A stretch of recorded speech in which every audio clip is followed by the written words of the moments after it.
Sometimes the perfect frame can be just out of reach. Maybe you don't have long enough arms or bendy enough neck, but thinking laterally and bringing a bit of extra gear is going to yield you some really cool looking results.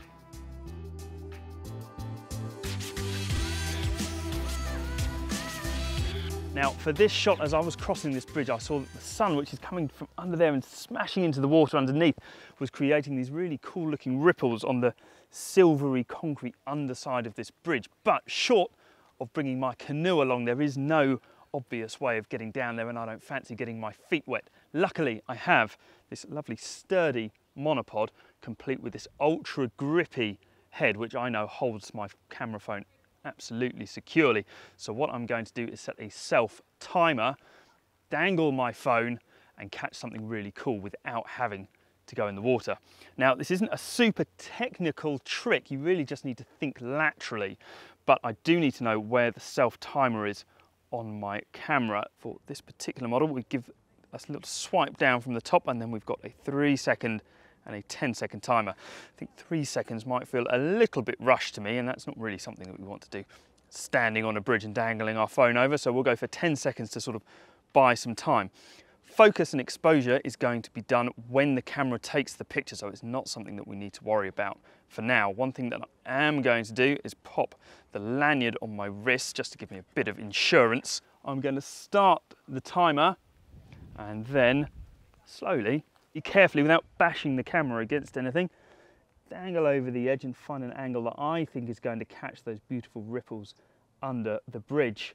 From there, once I think it's gone off, I'm going to carefully bring it back up over the top and see what we've got. Now, because I can't see the viewfinder as I shoot, this is a technique that very much rewards trial and error, even more so than my normal brand of run and gun photography. But if I do this enough times, I'm pretty sure that there is going to be something in here that looks really cool.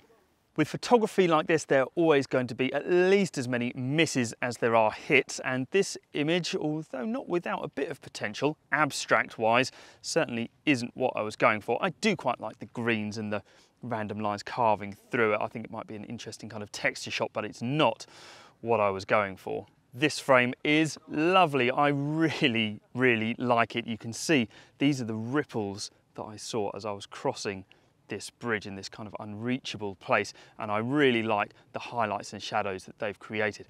I also like the rest of the composition. I like this shark's fin down here in the bottom edge of the frame. I like this little splash of green giving you a bit of colour. Compositionally, it is still imperfect. If you can apply perfect to a composition you couldn't see while you were shooting it. This little sliver, this little triangle, this dagger of blue over here on the right hand side of the frame is not my favourite, and I think you could either crop it or potentially shoot it again. This frame is exactly what I was looking for when I walked over this bridge and I saw these ripples. I thought this was exactly what I'd like. I love these nice deep dark shadows. I love these nice bright highlights. I love this kind of almost lattice chain link fence style reflection that you've got on the roof of this bridge. I also really like how these trees are kind of growing in under the bridge, reaching under, and I love how the sun coming from over this side has picked out these really strong, sharp shadows. I love there is not a wasted pixel in this entire composition, and this is just a really nice execution of a picture that you couldn't have got with any other technique.